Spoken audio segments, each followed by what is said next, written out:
Fernando Dujome, recordame cuánto está el riesgo país. El riesgo país en estos momentos. Está en estos momentos en 729 puntos. Ayer bajó 2.02%. 729 puntos. Ahora bien, ¿Qué significa? ¿qué significa el riesgo país? ¿Para qué sirve el riesgo país? ¿Quién elabora el riesgo país? ¿Cuándo nació el riesgo país? ¿Por qué nació el riesgo país? Ya paré con los chicos, ¿viste? Todo un montón de preguntas que queremos que nos las responda el amigo Pablo Olivares. ¿Qué tal, Pablito? ¿Cómo te va? Hola, Darío, un gusto estar con vos y por supuesto con la audiencia.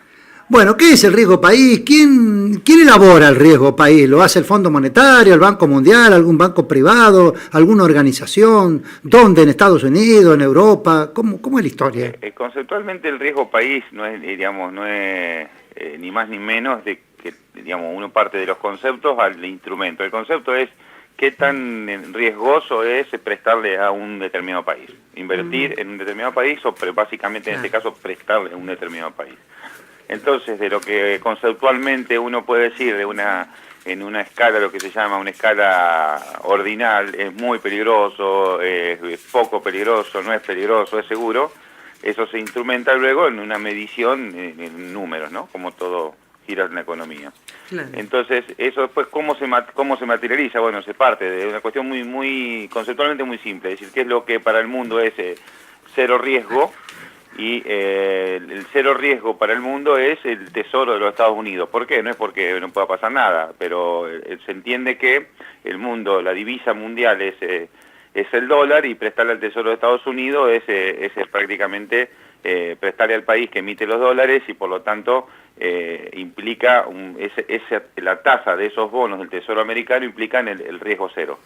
A partir de ahí, lo que los bonos de los distintos países rindan, es decir, el rendimiento, es la tasa de interés implícita en el precio, es decir, de acuerdo a cuando uno compra un bono y lo que está pagando de interés es fijo ese bono, refleja una tasa de interés. Esa tasa implícita de rendimiento de esos bonos,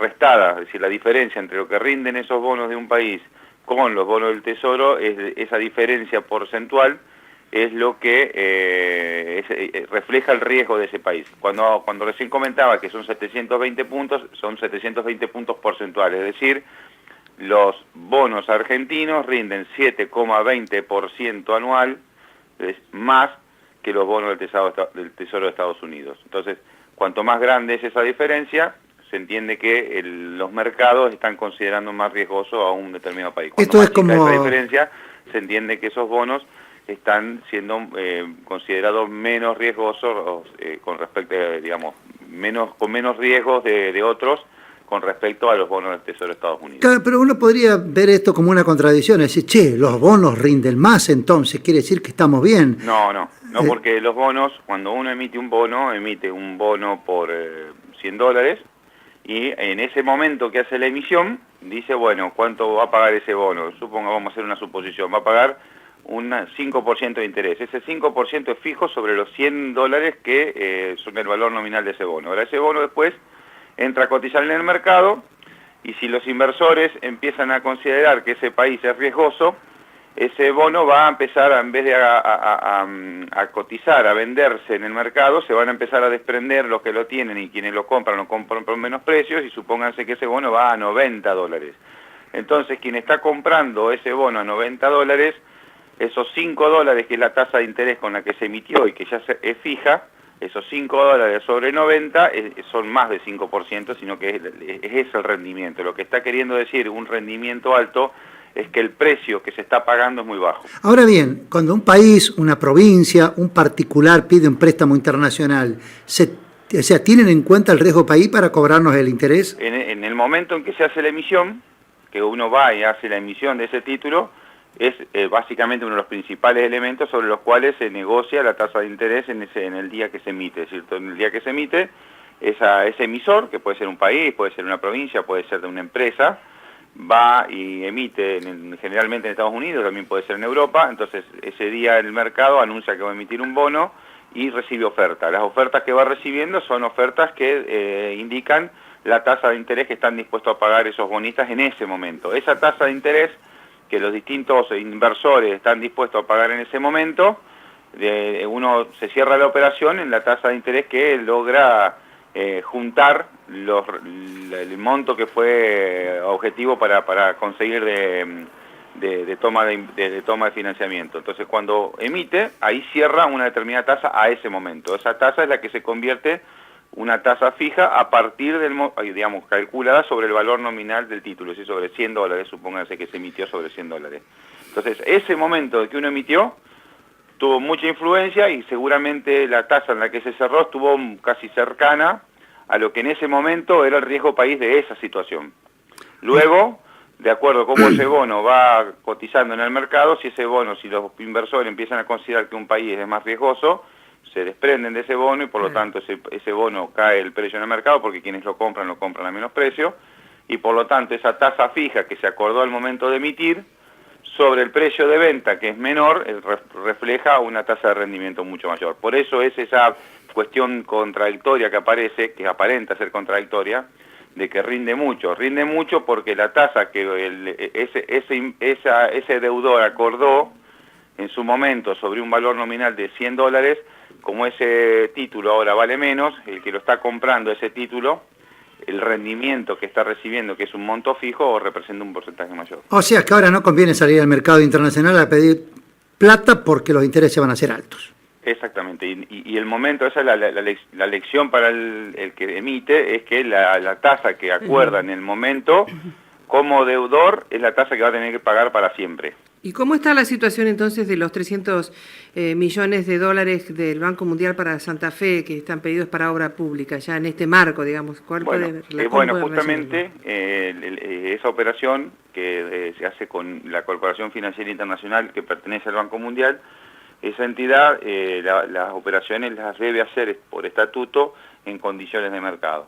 Entonces, al momento que se cerró toda la documentación y los demás pasos para hacer la operación, el paso que resta es cerrar justamente la tasa de interés y fue eso lo que en este acontecimiento que ha pasado en los últimos meses, es sobre lo cual estamos monitoreando para ver cuándo es el momento de poder cerrar una tasa que la provincia de Santa Fe pueda entender que es razonable. O sea, todavía el desembolso no se hizo. No, justamente es lo último que hay para acordar para cerrar esa operación tiene que ver con la tasa de interés y justamente tiene que hacerse en condiciones en que esté en el mercado en ese momento. Entonces, justamente estamos esperando para ver que esa tasa pueda llegar a lo que consideramos razonable. Que baje el riesgo país, digamos. Así es.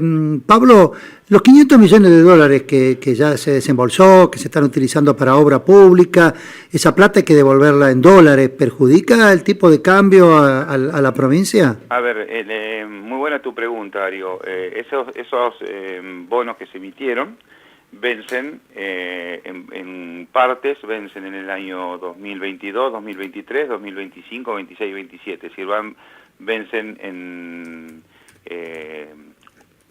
parcialmente en todos esos periodos y se deben pagar en dólares. El tipo de cambio, lo que influye mucho es cuando un país toma crédito un año para pagarlo en el otro, entonces puede ser que los movimientos del tipo de cambio sean muy bruscos. Ahora, cuando se toma endeudamiento a largo plazo, se entiende que el tipo de cambio va evolucionando aproximadamente conforme a la inflación en el largo plazo.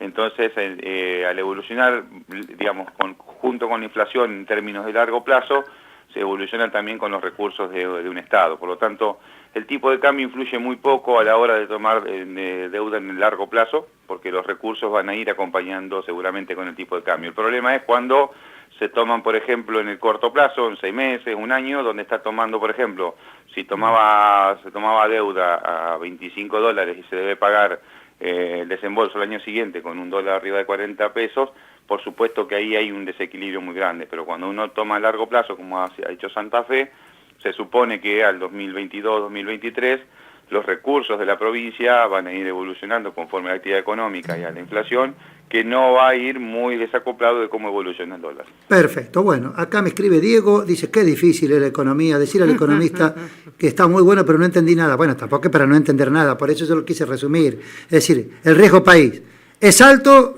estamos en un problema. ¿Cómo va a resumir, Pablo? Así es, pero para hacer la síntesis, es como, lo planteé de cómo se calcula, pero uno puede decir que refleja, es el riesgo país es lo que los bonos actuales argentinos están rindiendo en el mercado, y por lo tanto, si nuevamente el Estado argentino quisiera ir hoy al mercado, le van a cobrar esa tasa por encima de los bonos americanos. Es decir, ese riesgo que el mercado le va a cobrar simplemente porque hoy los bonos argentinos están rindiendo ese precio por encima de los bonos americanos, aproximadamente entre un 9 y un 10%. Y por lo tanto, si un país cuyos bonos están rindiendo un 9% tiene que ir a tomar nuevo bono, el inversor le va a decir, si ya los bonos que tenés en el mercado están rindiendo esto, vos para darte más fondos te voy a dar eso o un poquito más. Te voy a pedir esa tasa de interés o un poquito más. A ver, se la hago fácil a los oyentes. En los pueblos estaba, vos sos de Esperanza, Sí. sabrás de qué hablo, el famoso barba, el prestamista, el usurero. ¿No? Te decía, sí, como no, querido, yo te presto. Vos le pedías, por ejemplo, 100 pesos y él te decía, tráeme un cheque por 120, 130. Si vos eras riesgoso, te decía, tráeme un cheque por 150. Una cosa así, ¿no es cierto? Así es. Bueno, la diferencia con el sector privado es que muchas veces miden, en algunos prestamistas en realidad miden más pensando en que no van a pagar y con que se van a quedar que con, digamos, que ese es el peligro de lo que es más riesgoso la deuda pública. Cuando ya inclusive uno es riesgoso y aún así deciden prestarle, es porque uno empieza a preguntar por qué, si siendo tan riesgoso, prestan. Pero Argentina no está en riesgo de default, ¿no? No. En eso hay una sobreestimación de los mercados, de un riesgo de incumplimiento de Argentina, que justamente cuando uno es una de las inconsistencias que a veces tienen estas mediciones internacionales, que dicen no puede ser que el riesgo de un país como Argentina, que exporta, produce alimento para 10 países, como para 9 países más, que sabe que le van a ingresar dólares y demás, por lo tanto no se puede tener el mismo riesgo país que países que uno no quiere nombrarlos porque a veces son irrespetuosos, pero que no se condicen por su pequeñez o por su situación trágica o demás, con lo cual en lo que llaman los fundamentals, es decir, los elementos estructurales de fondo, no hay comparación. Por eso se entiende que está sobreestimado el riesgo país para esos datos. Obviamente hay una incorporación de expectativas y algo que si los argentinos arrastramos como un karma es nuestro recurrente esquema de incumplimiento crónico, que eso no tiene tanto que ver con la capacidad que tiene un país en términos económicos, sino con una historia de hacer desajustes y romper reglas con el mundo. Claro, esa imagen de Rodríguez Sá diciendo, no vamos a pagar la deuda. Bueno, y... no solamente la imagen, digamos, si fuera la imagen, porque lamentablemente la historia de nuestro país ha tenido personajes que han llegado al poder, en el cual, en este caso que usted que nombrás es menor, hemos tenido cuestiones, personas más trágicas, ya remontándonos décadas más atrás, pero no es eso, es un Congreso aplaudiendo eso. Esa es la imagen tal vez más compleja, es no solamente alguien que lo pronuncia, sino todo el sistema político aplaudiéndolo. Claro, es como que somos graciosos no pagando, ¿viste? No, entonces, ¿viste? Vos no le podés prestar, es como, mira, esto es como en la vida. Vos no le podés, pero para cómo una vez se, ¿viste? Reincide y le presta a un tipo que sabés que no te va a devolver, ¿viste? Pero me vengo un poco más atrás, más acá adelante, un país donde las inconsistencias de un país que al mismo tiempo el discurso oficial es que está quebrado y al mismo tiempo en una ceremonia oficial bailando en un lugar, en un balcón. Bueno, estimado Pablo, como siempre, muchísimas gracias. Muchísimas gracias a vos. Que pase usted un buen sábado. Hemos conversado con Pablo Olivares, contador, él es analista económico, además es el secretario de Finanzas de la provincia de Santa Fe. Mi querida Lupita. Las 10:29 por la mañana.